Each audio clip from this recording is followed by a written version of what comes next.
much at that myself, but I do know that there's a good smattering of info about characters, a little bit of juice about the engine, and kind of a nice little offering, so to speak. So go check that out, iplaywinner.com. There's been a lot of drama surrounding this announcement. Everyone's been waiting for this. Wait. Oh, right. Well, let's correct something before we move on. Not offered directly by AMD for Aperture. Do you guys know what Aperture means? If you don't, you should probably look it up. Something to do with photography. Right, so Aperture is sponsored by a franchise that is in turn sponsored by AMD. So he's under the AMD umbrella. So good for Aperture, that's sweet, man. We're excited.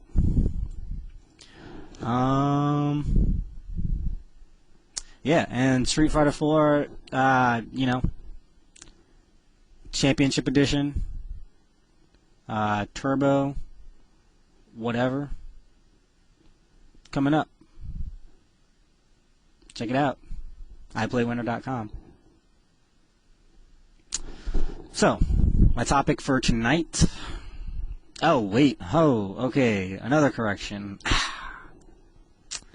Article on iplaywinner.com has been deleted. So what you're going to have to do is Google that ish. I'm sure there's some info out there somewhere. You can find it. That being said, everyone excited about Street Fighter 4 Dash? Don't you want to be good at that game? I know I do. Hell, you can be good at Street Fighter 4 right now. Get that leg up. Get a head start. You'll be ready. All you have to do is join me tonight on this journey of advanced topics, starting from the basics. Now you see, what I want to do with this this particular series that I want to kick off tonight on AlphaISM. This is a pilot, So maybe this will be a staying feature. I hope that it will. I like to think that I'll have the staying power to move along with this, but I'm gonna need some feedback from this one, because this is ambitious. I'm trying to bring the little nuances of the games that we play, Street Fighter 4 primarily, because that's the most popular game right now, but I won't talk about many games in this. The little nuances that experienced players grow accustomed to in their games, and really integrate them almost, with second nature. It's almost second nature for them to integrate them, But I know that there's a lot of new players that are around right now, joining up in the Street Fighter 4 scene, and it's hard for you to find these things. They're not written down anywhere. There's tons of videos, but there's no analysis on these videos, really. I mean, it's hard.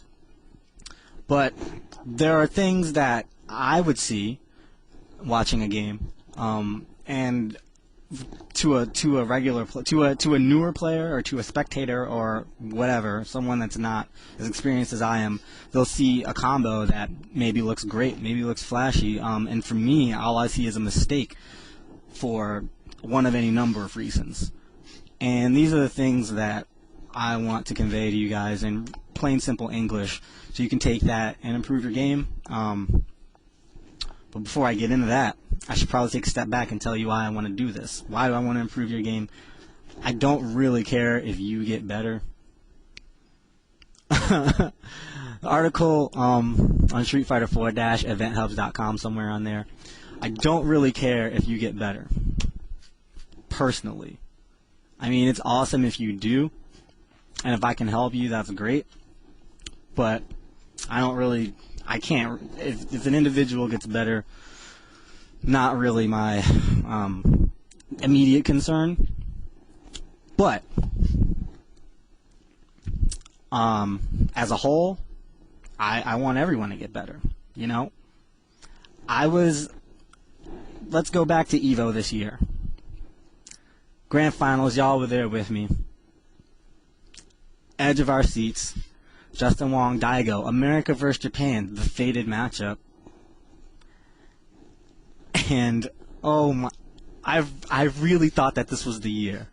I really thought that this was the year for Justin to beat Japan, for us to win the new game. We've beaten Japan in Evo in the Big Show before, but it was Super Turbo, right? And you know, that's kind of what this is about. That fire that the generation of Super Turbo players had, it's not quite there in this generation. So while we were watching Justin fight Daigo down to pretty much the last round and making that huge comeback, immediately after he lost, I was crestfallen, thinking, that's all of us right there. That's all of us taking that loss, because, you know, Justin can only be as strong as we can make him. You know, Alex Valle can only be as strong as we can make him. John Choi can only be as good as we will make him. You know, a player is only as good as his competition, and it's true on a local level, but it's also true on the national level.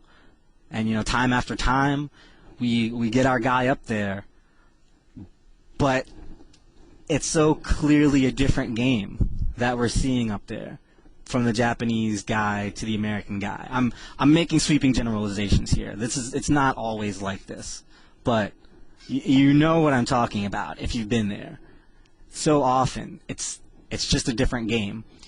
You have an American player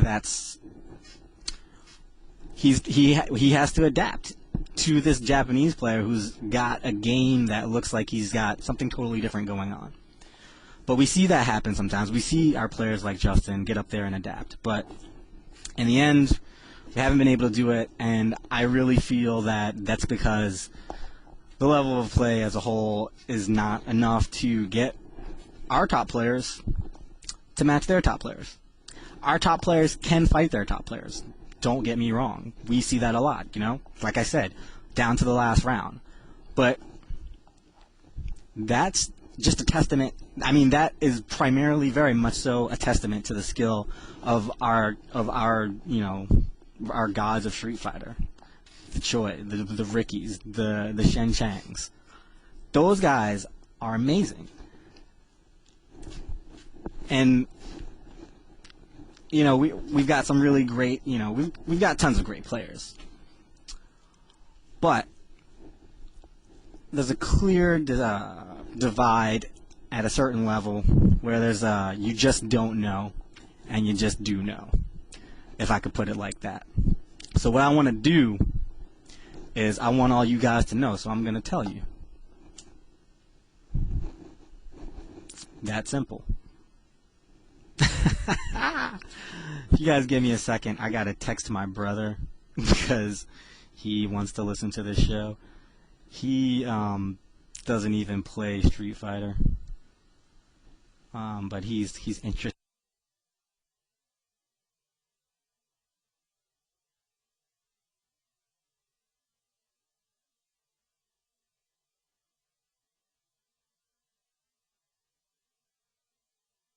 He's taking an interest in what I do.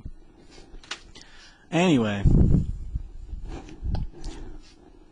I want us to beat Japan, and not just on any trivial level, you know.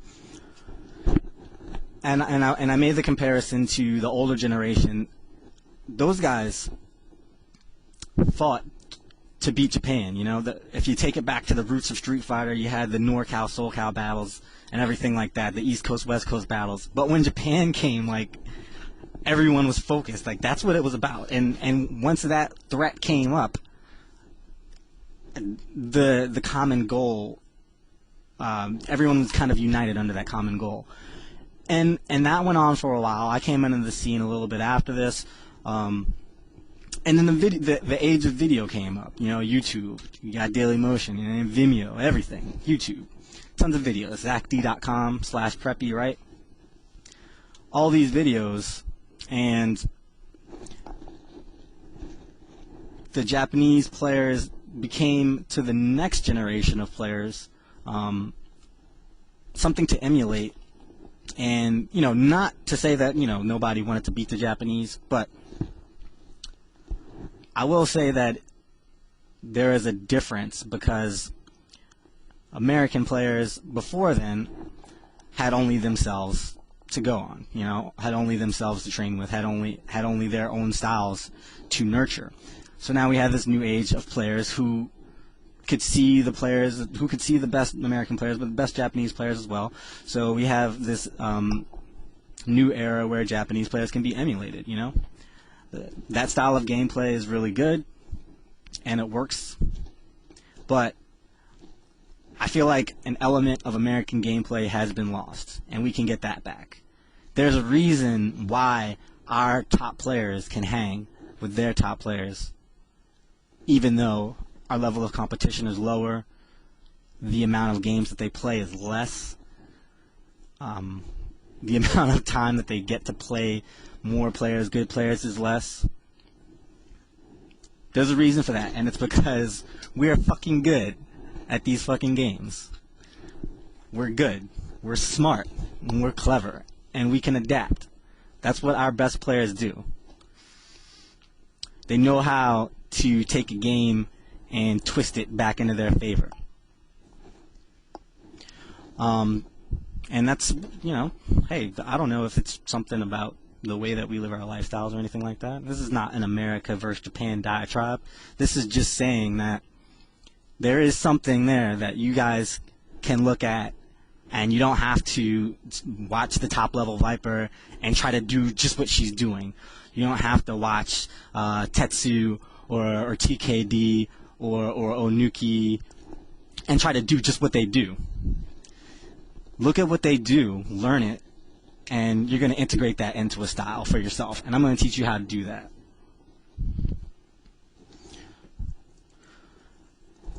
How am I going to do that? Glad you asked.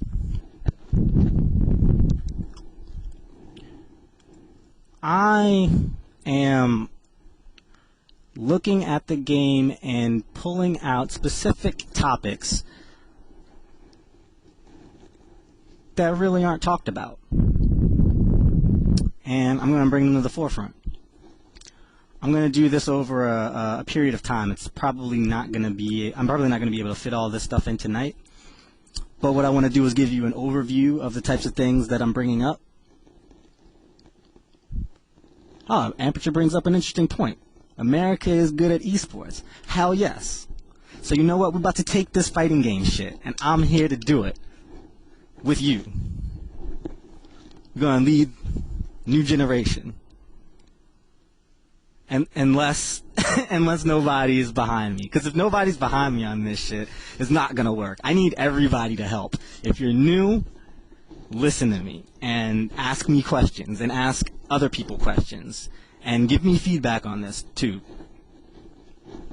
I'll try to make this better. And if you're a mid-level player, tell me if I'm right. And does this stuff work? If you can integrate it into your gameplay, does this sound right? Is this helping you out?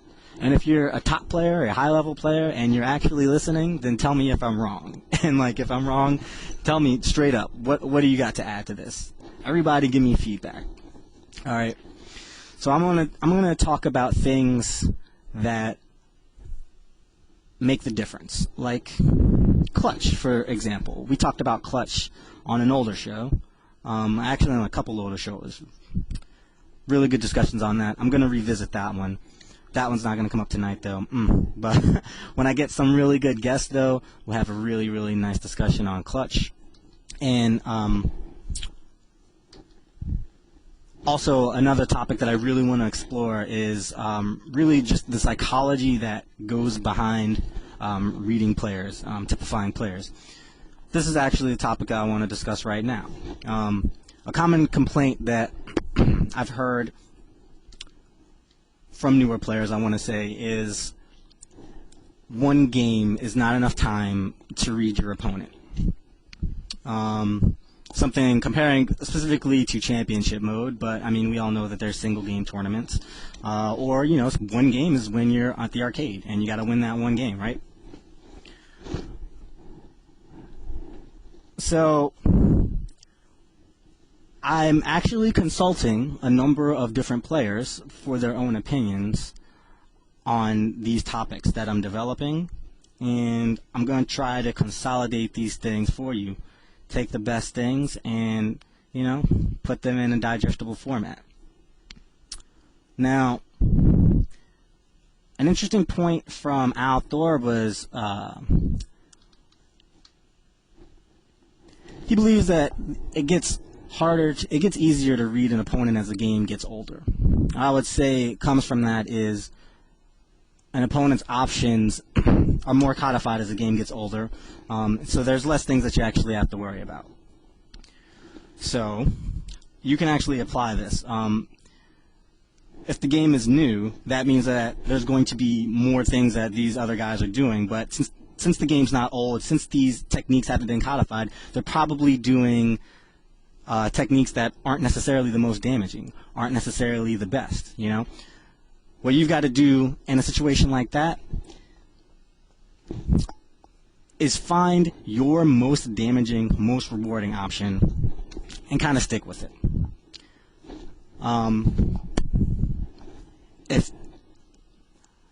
If someone is doing options to you that are low damage, like the one that comes up in Street Fighter 4 a lot, mashing jabs, if you're losing to that shit, just find a DP. Find a throw setup. Something like that. Okay? So, if the game is new and they don't know what to do, then do something big. What else is it about one game? It's really hard to learn a player's tendencies in one game over in general. But what you got to realize is that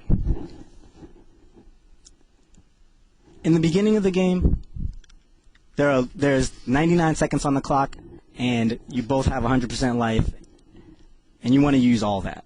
There's no reason for you to go and try to maul your opponent unless you know how to maul him. So if you're at the point where you don't know what the opponent's going to do, take that time, use that time. You've got 99 seconds on the clock. In any game, not just Street Fighter 4. Take that time, use it, build some meter, eyeball your opponent. To read your opponent, you really have to read your opponent. Obviously, you can't read your opponent if you're just mashing buttons in his face and not paying attention to what he's doing. Read your opponent, then actually look at him and think. Put together a game plan. Okay? One game is a long time. Like the man Alex Valle said, you have one round to figure out what your opponent's doing. Go into these things with the game plan. Be able to think on the fly. Don't get flustered. And pay attention to what your opponent does in this one round. Nobody's bags of tricks runs endless. So there will be things that are repeated, and that's another point that I'm going to have to that I want to go ahead and bring up. Recognizing repeated situations is another thing that I'm going to have to talk about in one of these shows, because really 2D games, they kind of live in the repeated situations. Right after a knockdown, does the other guy jump? Are they right over your head? Oh, are they going to cross up? Well, then you've already narrowed everything down to like this 50-50. Okay? A lot of situations that come up again and again, you actually grant you time to figure out a solution. This goes back to the one game. The best players will beat you handily with just a handful of offensive techniques, if you will, if they can. and recognize that if what you're doing is not working, that you have 5 other buttons and 7 other directions that you can try to make combinations of, and really think of a counter out of these situations.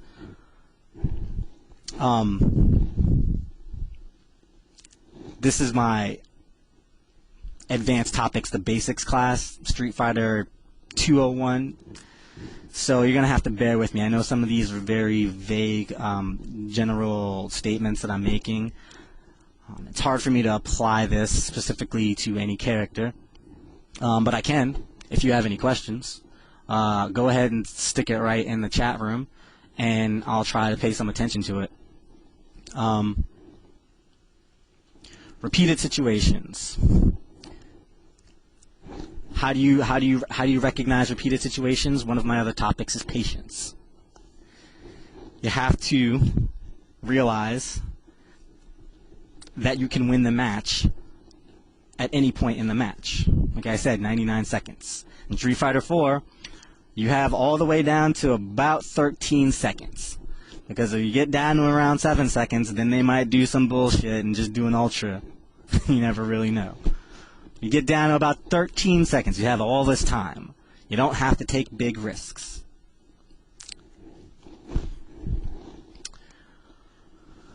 What else do I have here?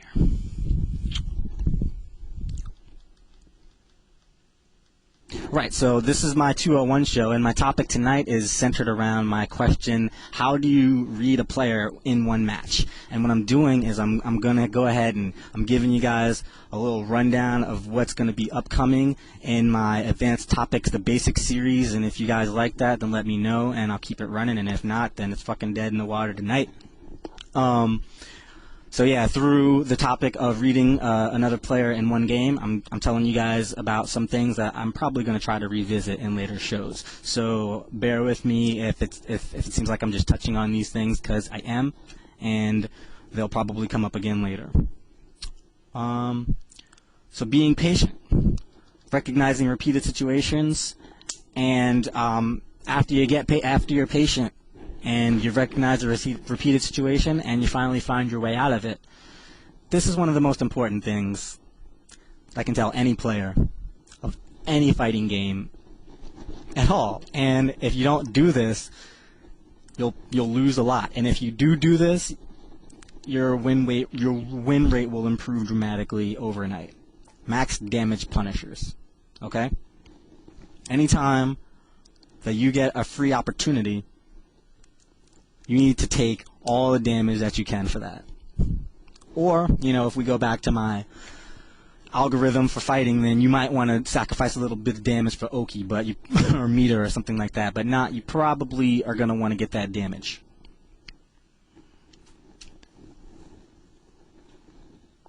What do I mean by this?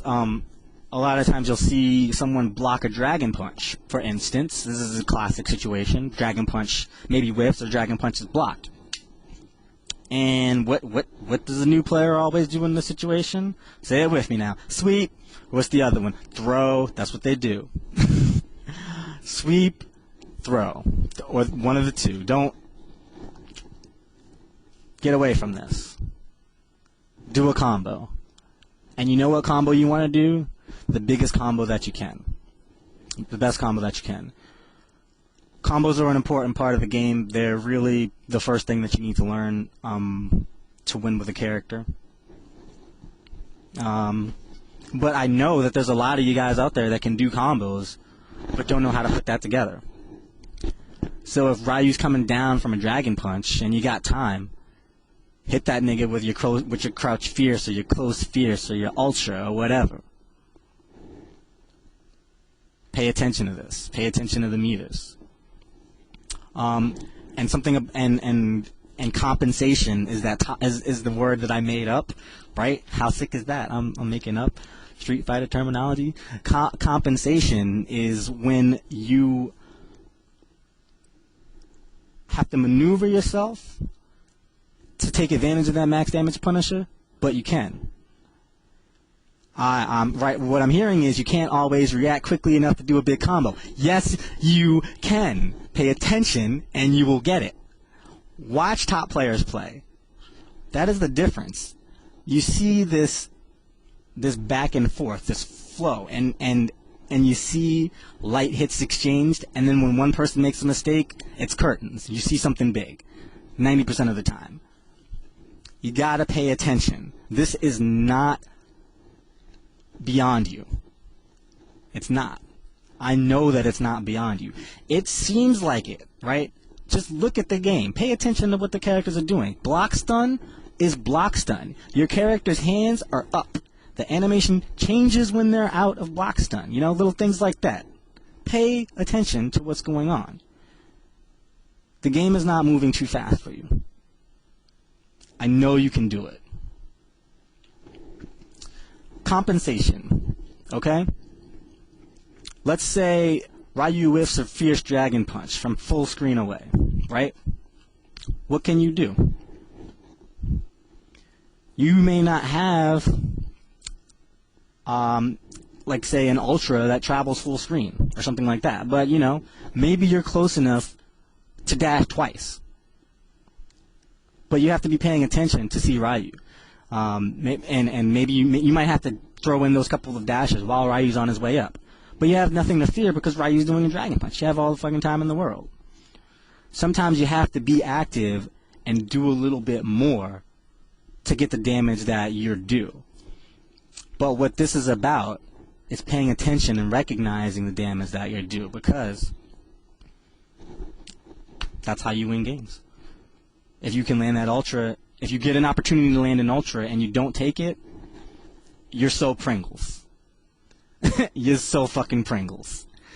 Not just because you missed that chance, but if the player is better than you and they know that you missed that chance, then they know that they're probably going to get like 5 more.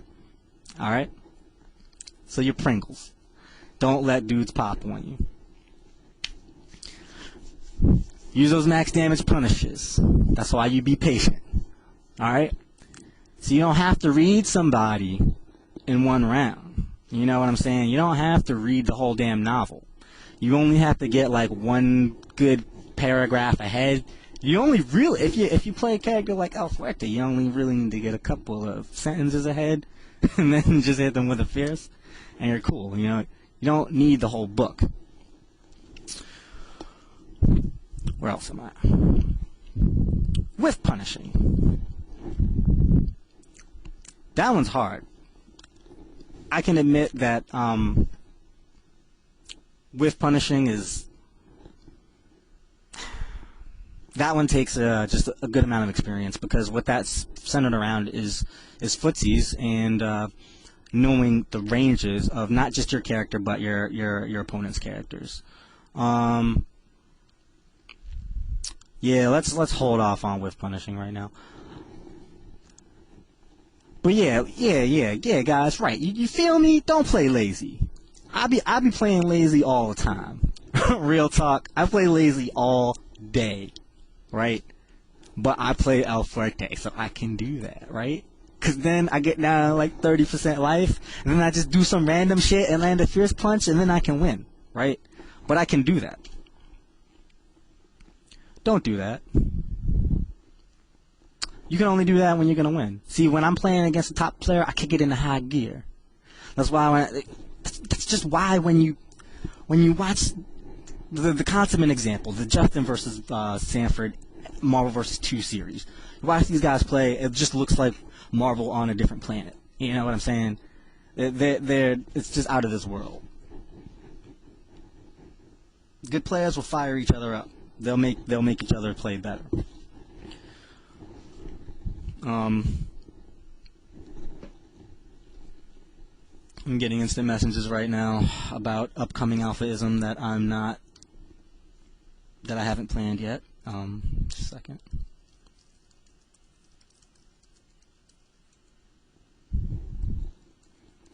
Okay. Yeah, you can't play lazy. That's what I'm talking about. You know, you gotta play vigilant. It's the difference in 10 frames is a world. You know, that's life and death. Um, hmm.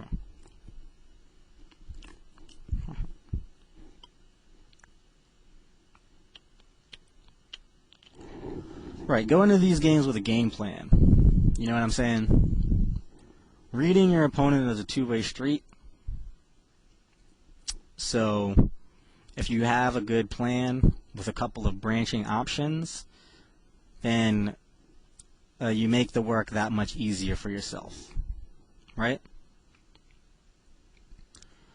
If you've already got a plan in mind, then you have less to worry about versus your opponent's whatever, because you might already have a counter ready.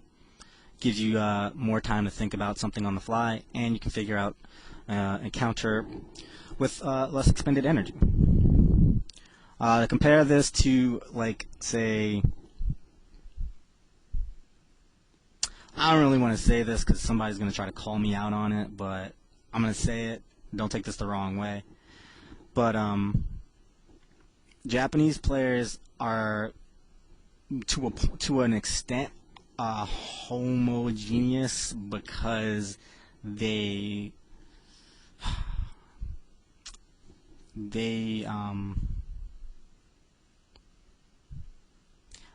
really not, but you know, their style is homogeneous. Okay, it's very, for the most part, clean. There's exceptions to every rule, you know. There's dirty players everywhere, but there's definitely a difference in the style that pervades their gameplay, persists in their gameplay, as opposed to us. Our stuff is more sloppy. Their stuff is more clean. But it's not to say that the cleaner player will necessarily win. And you can use these things to your advantage when you're reading in that one round. In that one fight. You got to take every little bit of information that you can into account. Starting from the beginning. Does the other guy jump back? Does the other guy jump forward? Do you think that they're smart because of what they did, or do you think that they're not? Do you think that they're aggressive? Do you think that they're in an aggressive mood? You know, the more that you can put together about this player, the more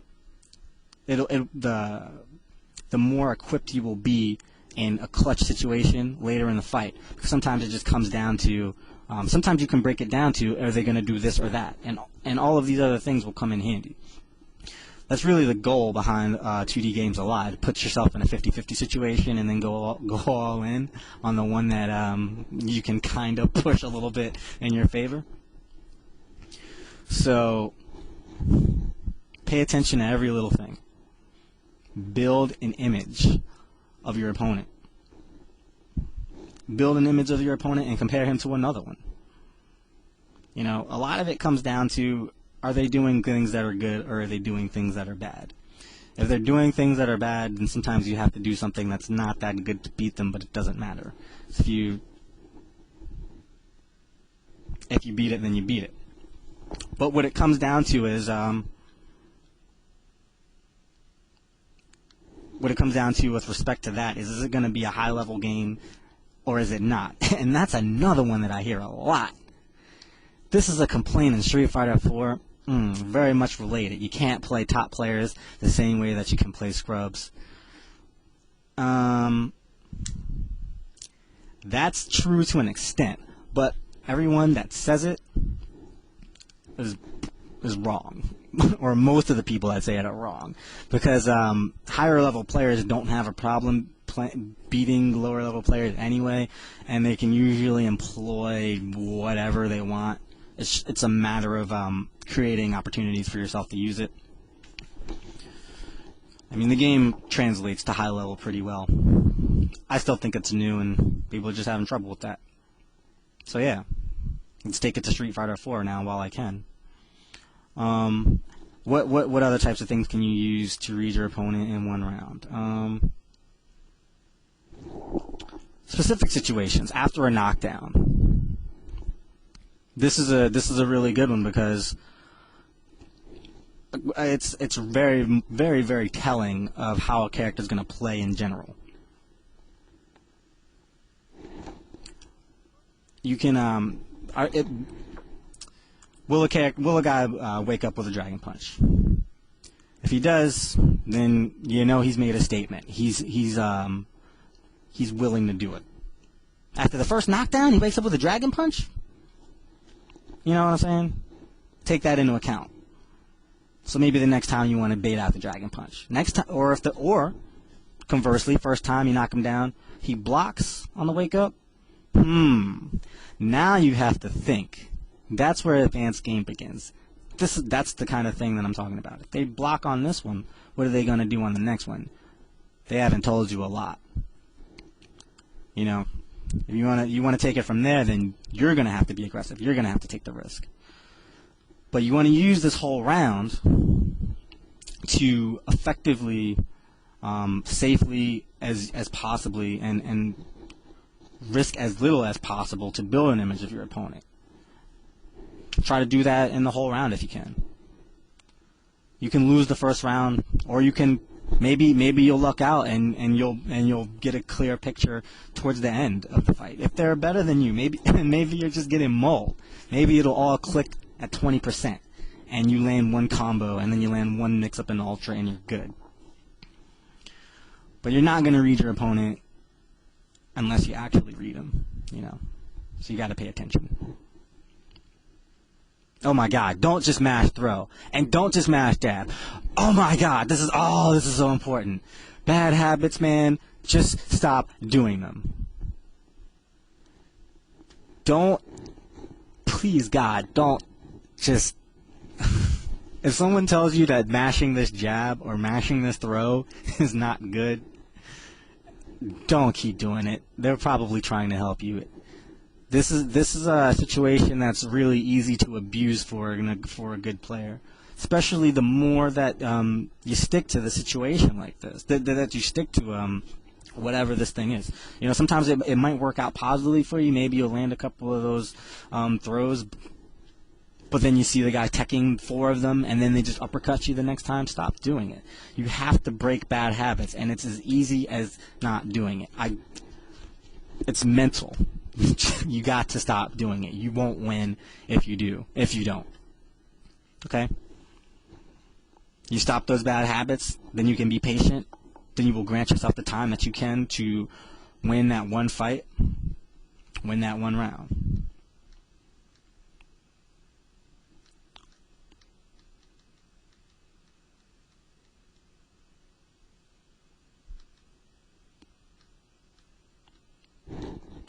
Huh. What do you guys think of that? Let me know. My personal opinion is one game is, you know, it's obviously not a desirable situation to try to get a good image of your opponent, but you got to take into account a ton of things. And apply risk and apply risk such that the rewards are going to pay off. That's the most important thing I can say about it. Because you don't have to, you don't want to have to read more than you have to complete the assignment. If you can just skim that shit and still pass, you're good. This is Street Fighter. You don't need to get an A. You know what I'm saying? As long as you keep playing, you'll get better at getting an A. But you only have to pass. You only have to pass.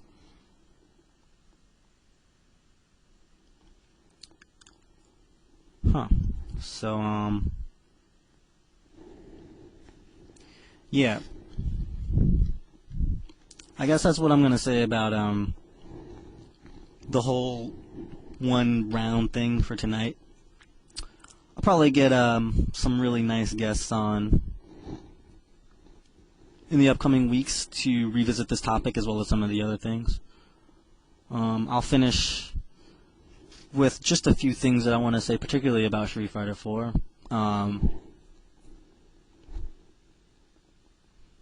Really quick things that I think help people win, besides the things I've talked about today. Easy reversals, right?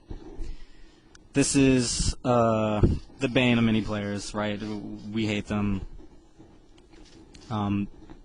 Sometimes you get shit too easily. It's really easy for the other player to do it, right? But you got to look at the flip side of these things. This is how you have to approach a lot of things in these games. And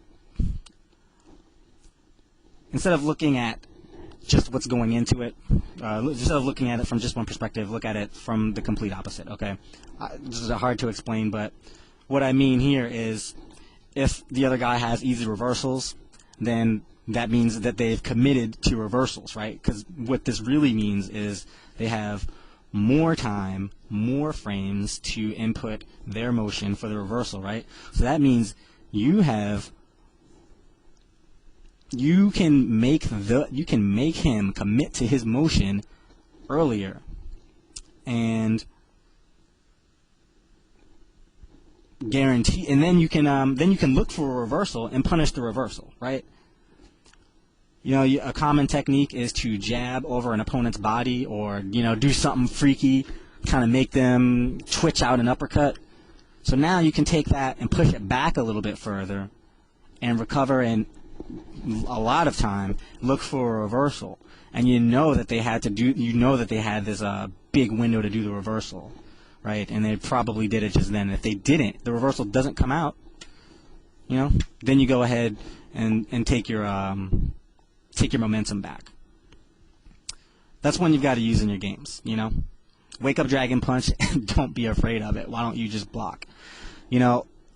The reversal pops up on the screen, and it's in really bold letters. You can look right there. You don't even actually have to look at Ryu or Ken or whatever. Just look and see if they do a reversal Dragon Punch. And if they didn't do a reversal one, just throw them or some shit, right? Because they're not going to do a Dragon Punch on frame 2 if they were mashing it. If they were mashing it anywhere within 5 frames or 7 frames or 10 frames or anywhere close to the huge reversal window that sucks, then you know that they're going to come out with a Dragon Punch. So bring that shit out and fuck them up for it. Right? Great. Similarly, shortcut motions, right? Watch out for these when you're doing your moves, right? Street Fighter 4, I want to say, has a command interpreter that's a little bit more of a Japanese games in design, the anime type games.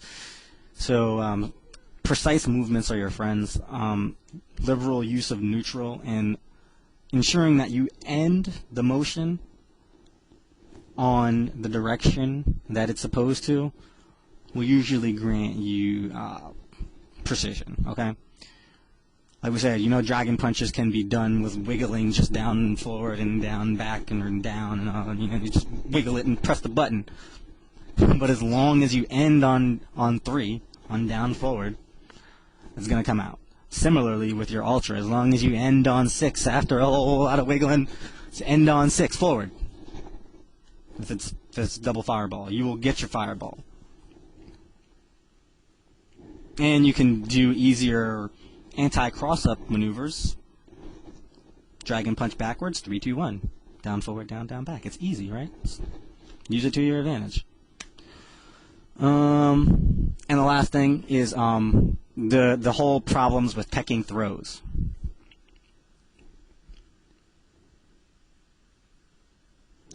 What is Jahad talking about? Who is he? Alright, well, anyway. Are you having problems teching throws? Here's the solution. Okay, option tech the throws with down back, crouch short, and crouch jab. This is not the be-all end-all solution, but this is a start. Okay? Step 1, pay attention to your character. Like I said, if you are not in block stun, then you are throwable. If you are in throw range and you are not in block stun. And if the other guy has some offense, some momentum, and you just came out of block stun, then you're probably vulnerable for a throw. And there's a good chance that the other guy's going to throw you. And if they know that, if they find that you're not going to tech throws, they're probably going to throw you liberally. But if you do the option tech, then you will tech coming out of block stun if they throw you, or I think you default to a crouch short. Now, the other guy can defeat your option tech with a variety of options, really. Like, he can kind of wait and do it like a dragon punch, something psychic like that. If he has a fast move, sometimes he'll just counter hit you there. But this is where the advanced game begins. Okay? So if you don't do this, then you will be beat handily with the really basic shit that I or anyone else will do with their eyes closed. You know, they'll throw you all over the screen. But once you do this, then the other person has to start thinking and has to start countering.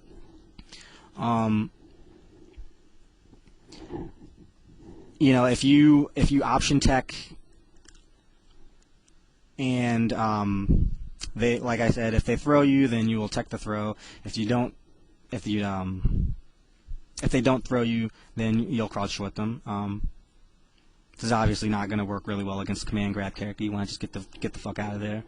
But oh right, you know what you should also do if you're in the throw, just double tap the tech throw, because there's a couple frames that are unthrowable. I like to triple tap when I'm on my game. I like to single tap when I'm feeling myself. But when I'm playing for real, I double tap at least. And you'll get out of the throws. You'll get away from the throws. Once you start throwing out the short, then the other guy has to start doing advanced options to counter your crouch short. Then, bam, he stopped throwing. So now you can start doing, you know, you can just start blocking.